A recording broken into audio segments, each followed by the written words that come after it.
because Kenyans are great people.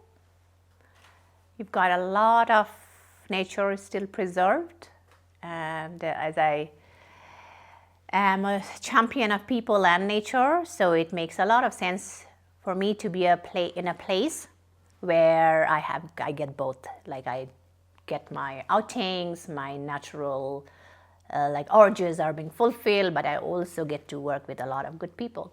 Also, Kenya is a growing economy. It has been really a vibrant place, and you have a huge and very interesting youth population.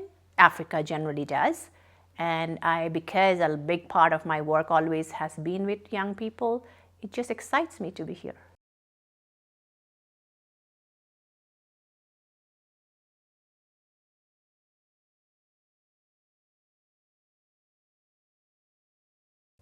When I was working in different countries across Africa as well, I saw a lot of Kenyans working in those countries as well. So Kenyans are moving out in different sectors and are now becoming the service providers, the talents in different African countries, right? And even in your home country here in Kenya itself, you have all of these energetic young people who are trying to find meaning. It's as if there is this whole growth that is happening, and there is a bubbling going on where change is called for. And me coming from a change management background and seeing all this interesting thing happening really makes it very important for me to be based in an economy like this, where change has happened, growth has happened, but there's something simmering. And that is very, very interesting to be able to work with people who are wanting, almost hungry for more. So that's a big reason why I really want to start working with Kenyans here. And also you have a very vibrant education system. People from different parts of Africa come here for education. So I get to find a broader range of population to work with when I'm based here. And of course, travel-wise, it's centrally located, and it's very helpful to be able to be somewhere where I see all of these different things happening at the same time.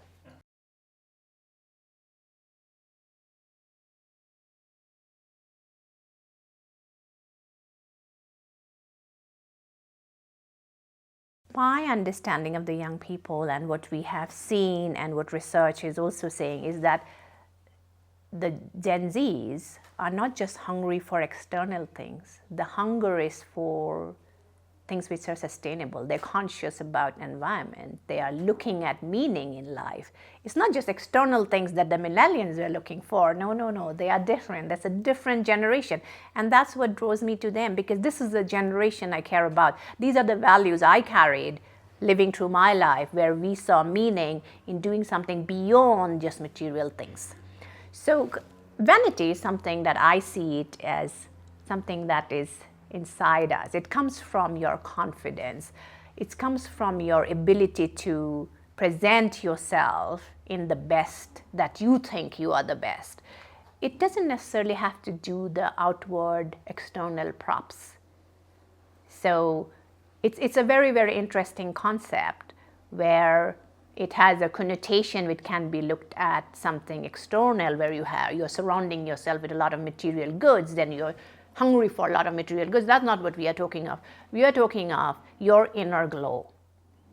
You may not be having a whole lot of different expensive or branded items, but you carry yourself so well that you're seen, you're visible, and you know that, and that's the vanity I'm talking of, that comes from inside. And I think the young people really know about it more than the other generations did.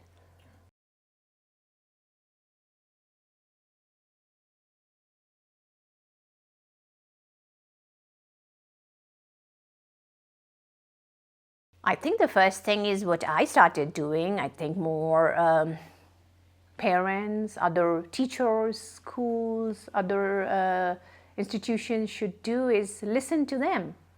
Listen to what they are saying. Listen to what they are going through. Listen to what they want.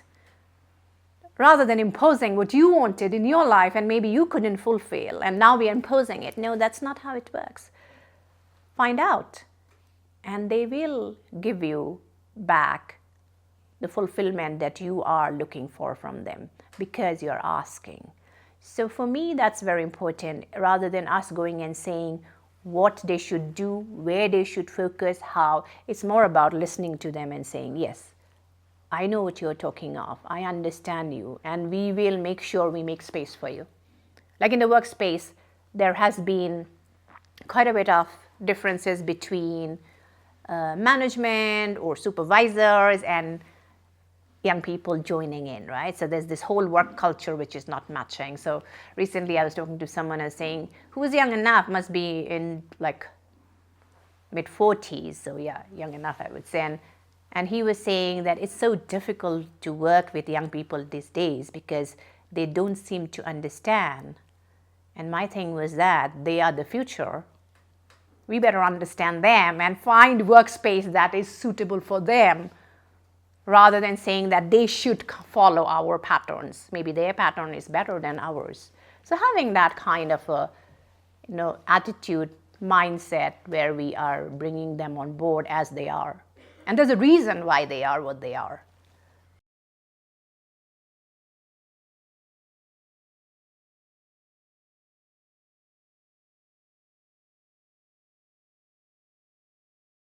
Meaningful leadership needs to happen across the globe.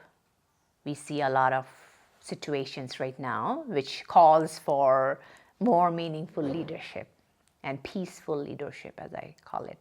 So it's all over. It's needed all over. It's not. But what I see in African context is also that there's a huge population of the young people. That's the future. That's where, I mean, this whole bulge of youth that is in Africa, percentage-wise, needs a little bit of guidance sometimes.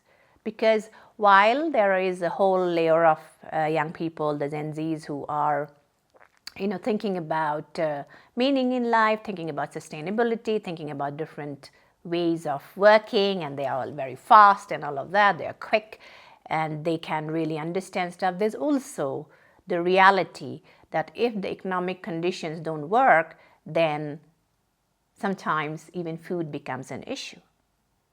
And I have worked with millions of people who are hungry, who cannot eat 2 meals a day. So we are talking of this group of young people who are not only just working for themselves, but hopefully they would also be able to turn around the systems in their own countries or in their own nations, wherever the ecosystem they work in, and bring that change which will make it more conducive for other people to live in it. So we're looking for leaders who will think about others beyond their own interest. And finding that cadre of leaders, I think, will be very, very interesting in Africa, because it will be young people leading young people, which you don't see in other nations sometimes outside, where you see leaders who are much, much elderly, much older. But that's the dynamics that's going to change. And I have seen in my working history, I've seen through situations where young people have taken action and moved on to form their own identities. I don't want to go political, but it's a lot political as well, which I don't want to talk of right now.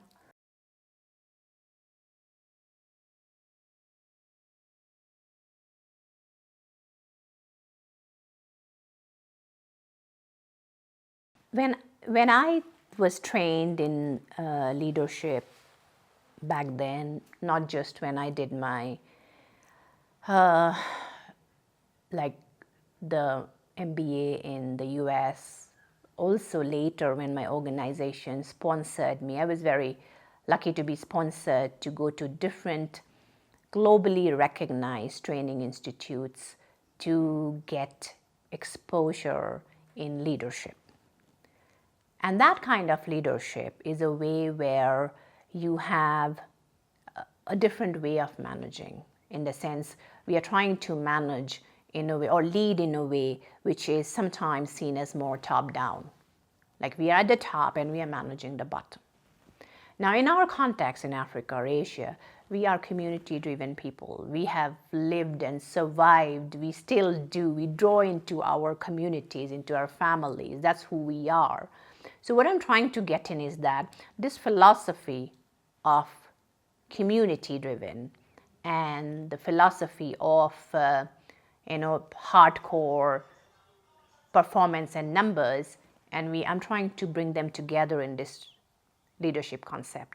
So we are not trying to be like someone else. We are being true to our own culture, whatever that culture is, because that's who we are. We grow up in that affects us. So that's what my leadership philosophy is. So I'm trying to get in the wisdom of being in a community profile and the wisdom of also leading from the top. So how do we balance that? So that is the whole concept. Okay.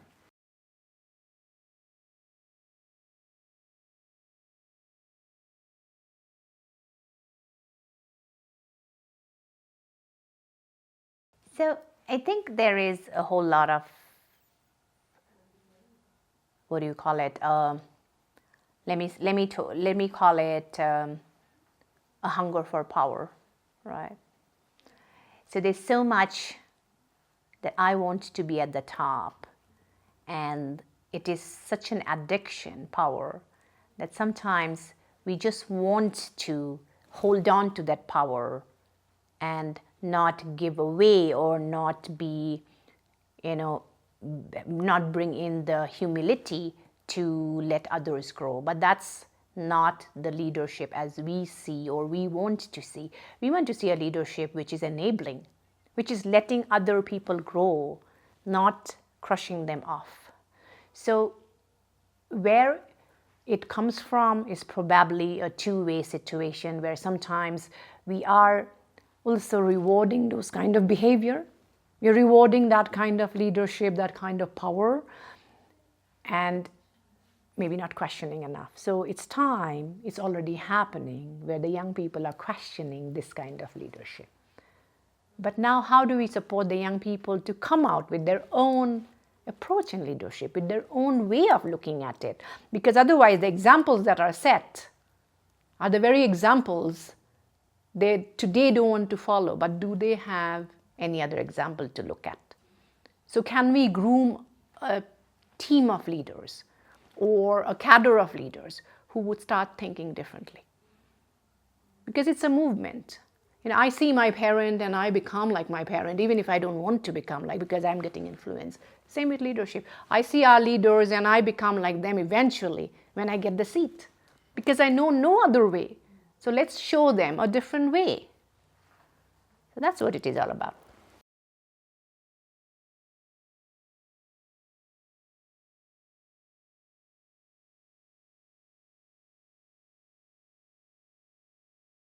It's very, so there's no one size fit all. Like everyone is different anyway. So we can't say that this is a kind of leadership that will be fit to a particular generation. Everybody is different. All of us are different. So they will bring their own strengths and their own qualities. So I would like to generalize them as one bunch of people. So I think there is more, and that's why I say that we have to listen to them and not brand them as, okay, these are Gen Zs and this is how they are. That's not true. Everyone is different. After all, they're special. Of course, they are more tech savvy because there are technology available. They grew up with technology, most of them. So they have skills and tool sets like all of these you have. They're definitely tech savvy. They also at the same time, they possibly a little bit more relaxed because they didn't have the pressure to maybe go through the. So this is how I look at it. We are talking about a group of people who didn't go through hardships, and very often we are basing our judgments on these young people who didn't go through hardships. There is a difference. Young people who are hungry will go through the same struggles as young people did earlier. People who are well off because the economy has come up a little bit, they have not seen that crisis, and you see them a little bit more relaxed, which is not a bad thing. So it's not as if we can paint them into one color. No, it's like a rainbow. So let's look at them as people and not just a generation. Everyone is different.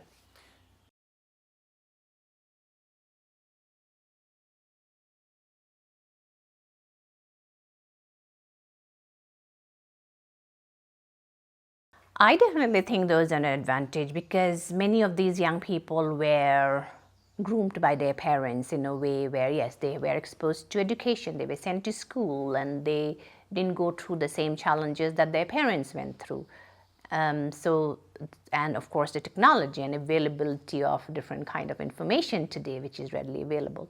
So that definitely helps them to thinking differently. So their minds are much more active, which is where, again, this whole interesting thing is that if your mind is active, if you're doing a whole lot of thinking and doing, you are also hopefully trying to be different, right?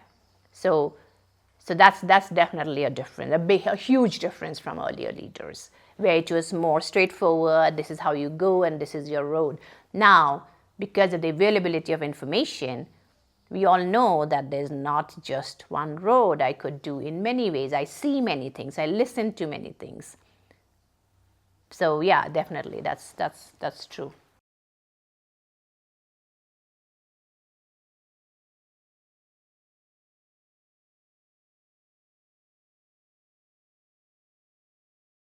So I don't know of academic institutions in our context which is grooming leaders. I haven't seen. Maybe there are somewhere, but not many. So we are really driving towards a technical performance, you to a career which is more like, okay, you have to. So it's very structured, and it's the same structure we had, like, I don't know, 80, 100 years ago possibly. We haven't changed the academic structure, have we? We have moved on with anything else.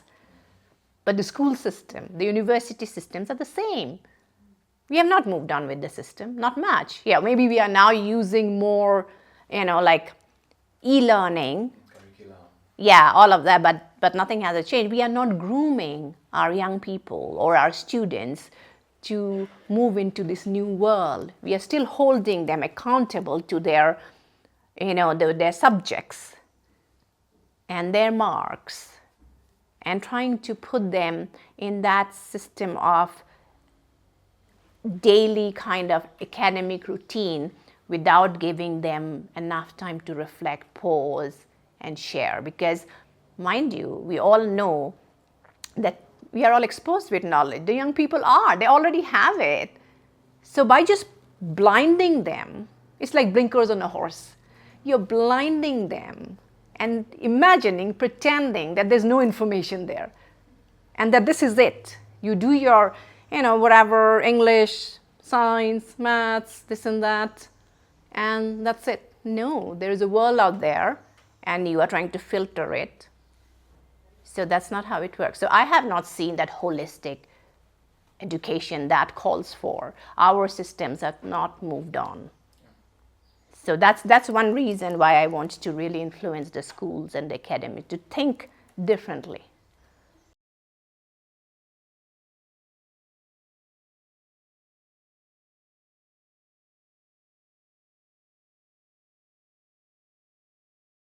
One of the big themes of Tara Lead is curiosity. And it comes because we believe that curiosity keeps us moving and alive. So when we are curious to know, learn, see, things are changing always. Our ecosystem always changes. Our environment changes. That's human history. Through history, things have been changing. Now, people who are curious to learn more, know more, navigate more, these are the ones who will be, really a step ahead. Now, the next thing that we have is also community, which means we are curious to move ahead, we are doing, but are we taking our community with us? which is very important for us. And we talked about community before. It's something where we come from. It's something that we relate to. It is your community can be your family and your extended family. Somebody else's community may be just friends who are across the globe. So, it's different how you define it. But the point is that when you're curious and you're trying to do something which is different, you're learning, but then you're not alone. You're also bringing your community together. So we really focus on that. How do you remain curious?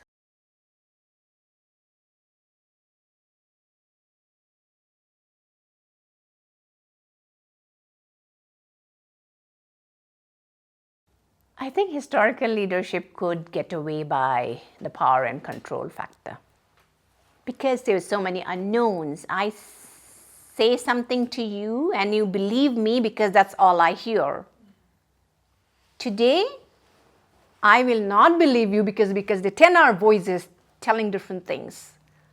So today we need to be more conscious about what is the message I'm giving.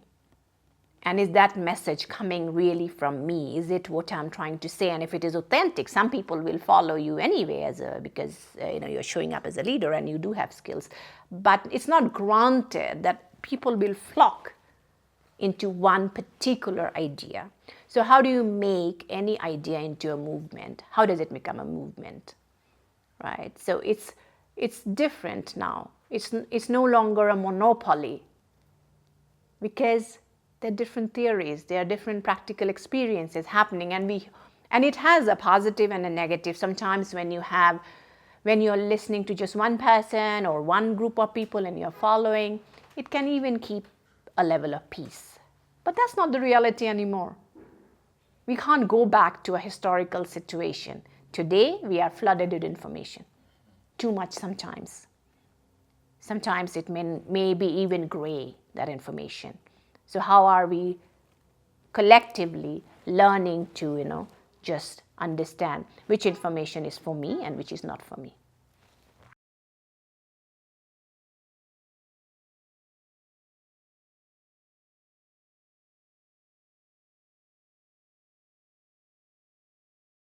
Just by not putting any pressure on you. There's no pressure.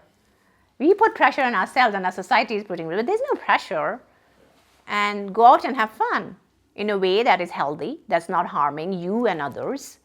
But it's not just about, your purpose and your ambition and your work and your money. It's also about, are you enjoying life? Are you, really doing stuff which really makes you, I love it. I just love doing this. And it could be anything. So for me, balance is about that. It's about, yes, driving ambition, driving purpose and all of it, but also really doing stuff that I really enjoy, whatever it is. And if you're lucky enough to find your purpose, your ambition and fun together, that's like the beauty. But even if you don't, you can always spend time doing a lot of fun activities and whatever fun means for you. So yeah.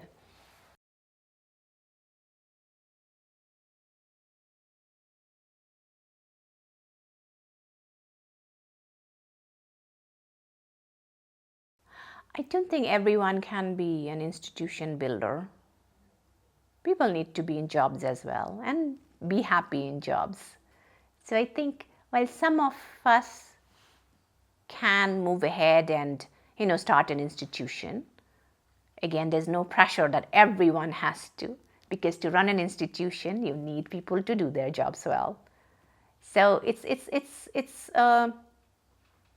a combination of, I love my job, I love what I'm doing, I'm having fun with other stuff, I'm having a balanced life, and I'm also trying to grow. So it's more about that kind of a journey.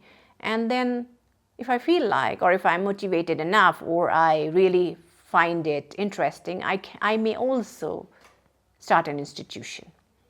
So what I'm trying to say is that you have a vision, but that vision is of different levels. My vision may be that my kids should be growing up as responsible human beings. That's my vision, could be.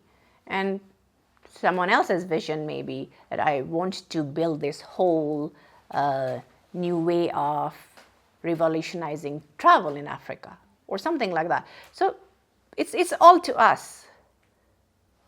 As we are aspiring to different things, it's my vision, what is comfortable for me and the people I'm with.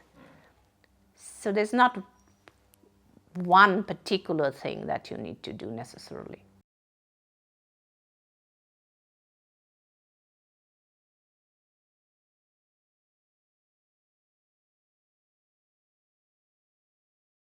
The concept of leadership is not that I'm leading thousands of people or not, or millions of people. That's not the concept of leadership. Leadership is that I'm leading myself.